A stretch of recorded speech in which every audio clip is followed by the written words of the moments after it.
You worked pretty hard to get here. And believe me, I'm proud of you. You've definitely done a lot. You've shown a lot of initiative, a lot of strength in different fields, both mentally and physically. I think you're ready to see the end of this.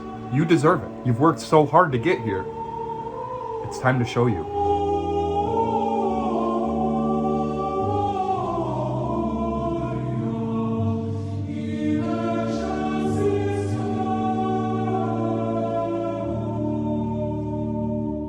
Game over.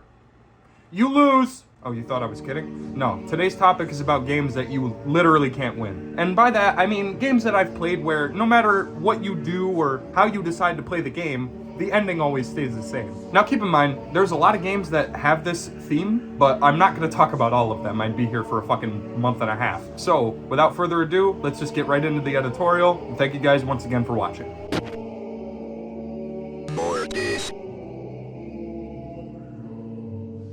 In most video game plots, the main protagonists go through a rigorous series of events to better define their arcs and help us understand their complex character and decision making. You can name 1,000 different games with absolutely fantastic main characters, such as Lee Everett from The Walking Dead, Simon from Cry of Fear, Nico from Grand Theft Auto, and many more. But what else in particular do these protagonists have in common? It's not much, but one thing that can be confirmed about the trio: none of them meet the fates they sought out to earn. It's very rare, but in some less talked about entries in the video game world, we get left in an open ending that can't possibly be interpreted nor finished in any other way besides what we're forced to see. What I mean, simply put, is some games have forced awful endings, no matter what you do to change them. And I don't mean awful in terms of quality per se, I mean awful in terms of our main characters never getting the resolution they deserve, or the solitude of safety when constantly harassed by the enemies of their respective worlds. Hopefully I'm not confusing you, because today's little editorial is focused entirely on a couple of games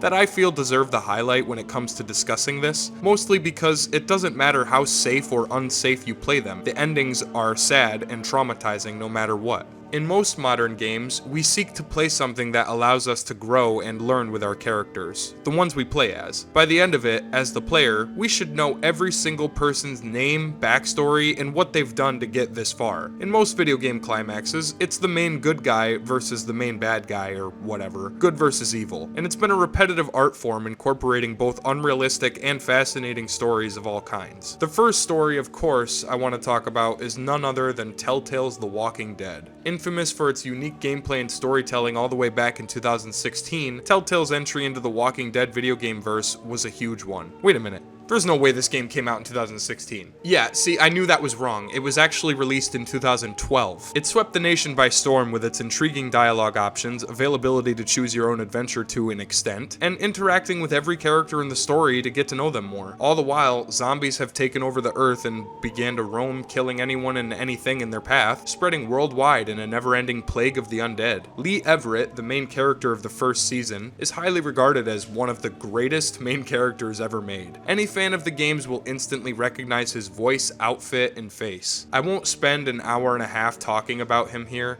but holy fuck, Lee is great. Not only is he a mysterious character at the very beginning of the game, but over time he's shown to have a soft side for helping others, and regardless of the horrific scenery he has to endure, he only focuses his attention on making sure everyone else is okay before him. Truly the greatest leadership role we could have been given for a game like this, especially at dire moments like when you have to choose who you want to live throughout the course of the story. It's up to Lee to do basically everything, decide who to save, what to do, what to say, and how to react to specific situations with characters who pay close attention to your choices and treat you differently depending on the path you've walked so far. You can be an aggressive asshole to people, or you can be calm and patient. You have 5 episodes in total to play as Lee in the first season, and every single one makes you bond with him and the others as the story plays out. You never want anything bad to happen to any of these people, but in real life, choices must be made, whether good or bad. There is no right or wrong. It's simply human instinct to do what is best for the group. Okay, it's not that deep, but you know what I mean. However, with a game that allows players to decide on their own paths and words, would it surprise you to know that nothing you do changes Lee Everett's fate? Sadly, no matter how safely you play the story and how nice you are to those around you, the game will always end the same way. Lee gets bitten while searching for Clementine, one of the other main characters of the Telltale Walking Walking Dead storyline. There's nothing you can do to change this. Once Lee gets bit,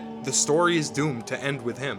At least for now. After spending 5 whole episodes with Lee Everett, and it doesn't sound like a lot, but believe me, it is, it fucking devastated me that he succumbs to the sickness that surrounded him and the group for so long. Just when we thought the end of the game would bring some solitude, peace, and maybe even joy to Lee's life as he guides and raises Clem, it's quickly cut short, and the player knows it's only a matter of time before the unthinkable begins. To pour salt into your wound, you're forced to play as Lee as he's in the process of turning. He's weak, sick, raspy, and slowly appearing to rot away. And unfortunately, Clementine is stuck inside with him, so now he has to figure out how he's gonna get her out. It's a traumatic scene that I've lived through 1,000 times. Telltale certainly knocked it out of the water with their entry of a once fantastic license. But no matter what you do, Lee will die. And there's no changing that. It might sadden you to know this if you've never played the game, but trust me, you still should. It's an emotional powerhouse of a game and it keeps you invested all the way through. I wish Lee were able to live a lot longer,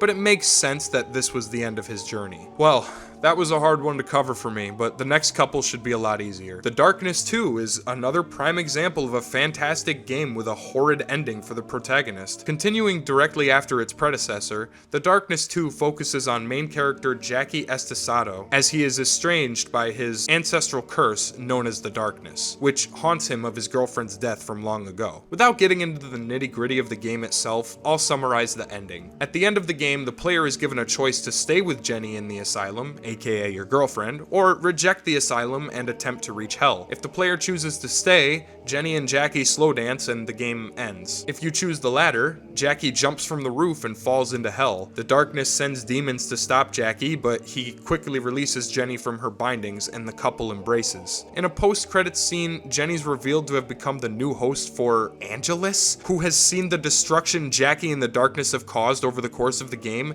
and they decide that he's too powerful and must remain trapped in hell, leaving him screaming as the screen fades. Not a lot of people were big fans of this ending, but like I said, your actions kind of point to one direction and one direction only. Jackie isn't a good person by any means. Just because he was mostly fighting opposing gangs and people who have wronged him, he was still a cold-hearted killer, and being under the possession of the Darkness certainly wasn't going to save him nor Jenny. I mean, I know the Darkness was a curse, but hopefully you guys know what I mean. Even though it's not a full-length feature game, the ending of Dead Space 2's DLC, known popularly as Severed, was a rather melancholic and dramatic fate that I wasn't expecting personally. Gabe, the protagonist of the DLC, is forced into a QTE when an armed grenade goes off.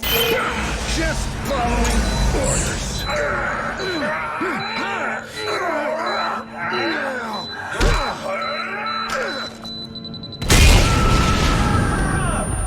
Shredding him to pieces. With a little bit of strength left, Gabe bravely fights off a couple more necromorphs before he's sucked into the vacuum of space, saving his girlfriend in the process. Gabe!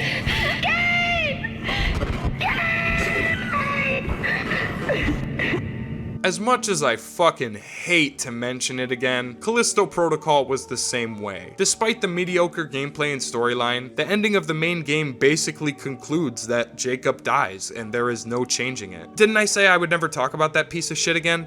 Yeah, let's move on. Dying Light, another fantastic open world zombie game that I've covered previously on the channel, is once again a major example of this topic. Counting the following DLC, there's no good outcome for Kyle Crane. After you defeat the infected Queen Mother and escape from the underground bunker, Kyle is revealed to have turned into a volatile, no longer resembling the human he once was.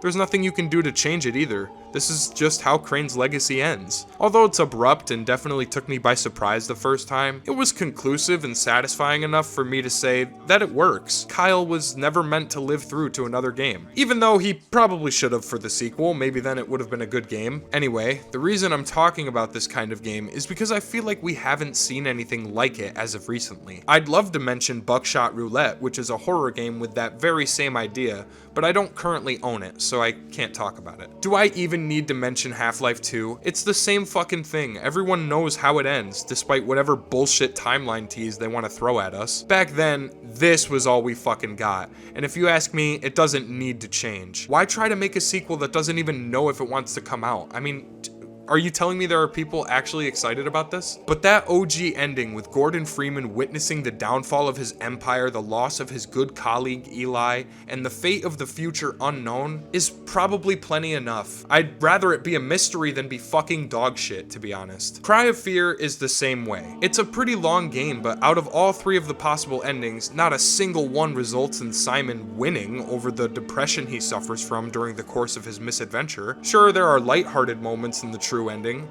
but I wouldn't necessarily count it as winning as much as it is accepting that the player is powerless to change their own fate. A couple of the Stalker games actually have endings like this. Shadow of Chernobyl, for example, has a shit ton of endings that provide awful outcomes for the player. If you say you want the zone to disappear, your character will appear in a mirage of a beautiful landscape where no mutants or hunters roam the zone anymore, but it's only a rose-colored lens. You're actually blind, and will forever roam the zone without your sight. If you wish for all the money in the world, you'll get a pretty enamoring cutscene where the player happily catches falling rubles, only to discover it's actually pieces of the rooftop collapsing and falling on top of you. If you choose to rule the world, the wish granter quite literally absorbs you, essentially making you the new host? I'm not entirely sure about this one, but it's definitely fucked up. I mean, look at it. You don't want that to happen to you, do you?